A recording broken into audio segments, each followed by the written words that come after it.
Hi there, mums. How are you today? My name's Ali Price, and I run a business called Motivating Mum, which offers support and advice to mums in business. And I'm recording this today for Toddlers to Teens TV. Maybe the last one for the year because Christmas is coming and it's all getting a little bit crazy. But I'll see if I can't get another one in before the end of the year for you anyway. So my topic today was just some tips on press releases and getting press attention.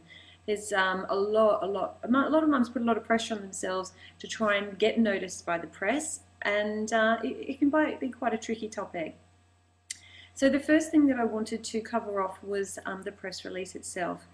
When you're writing a press release, you have to think of an angle that the press are going to be interested in and that they feel that the public are going to be interested in. If you're going to write a press release, then you want to focus on the problem that you solve for your market, as opposed to, say, just a dry introduction to your business. For example, if I just sent out a press release to a whole lot of magazines talking about how many events I run in different states, it probably really wouldn't get picked up because, I mean, you wouldn't want to read that in the newspaper or a magazine yourself, would you? But you might be interested in reading about how mums in business, are facing many challenges these days and reading about the different challenges they're facing. And then there's a lead into how Motivating Mum is helping mums in business.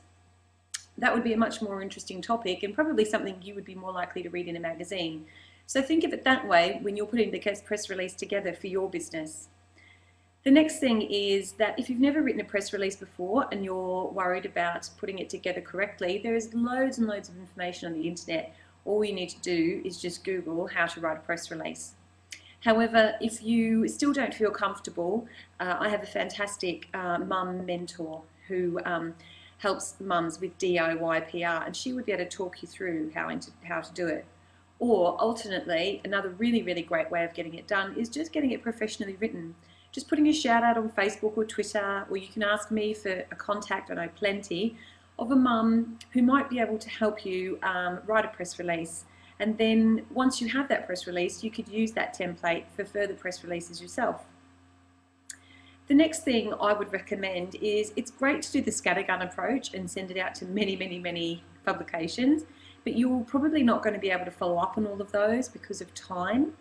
I would say focus on, 2 or 3 magazines that you really, really feel are your target market, and your target market read that magazine, and also magazines that have articles currently in them that are along the lines of what you would be trying to pitch. So, and also make sure that, maybe it's in keeping with the theme of the magazine. The reason is you'll have a lot more chance of them picking it up if it's already targeted at them. And you can also build relationships a lot easier with magazines and newspapers. If there's only 2 or 3 for you to concentrate on and follow up on, you're going to be more likely to do it. You'll be in touch with them more often. And then hopefully, even if they have an interview coming up later on down the track, they might think of you because they've been getting press releases from you and contact from you on a regular basis. The next thing is also, when you identify the magazines and publications that you're interested in, is to follow them on Twitter and Facebook and make sure you interact with them as often as possible. Not in a salesy, oh my goodness, I sell this or I do that kind of a way, unless it's appropriate, but just in a, a conversational way. They're going to see who you are just by looking at your Twitter handle or, your Facebook profile, and you never know what will happen from there. Alternately, they might remember your business name when the next press release comes across their table, and then they might be more inclined to pick it up. The last thing I would say about press releases and PR is just don't sweat it. I personally think these days that with social media being so big and you able to get your message out to people, through blogging and through Facebook and through Twitter on a daily basis, I really think that if you don't get your product or service into a magazine or a newspaper these days, it's not the end of the world. I know a lot of mums who have managed to do that and have been so excited that their product has been accepted into a magazine just to have no inquiries from it whatsoever. So, it's not the be all and end all. I think it's really great if you can get in, but it's not the end of the world if you don't. And I mean, that's really it for me today. I hope you find the tips really helpful.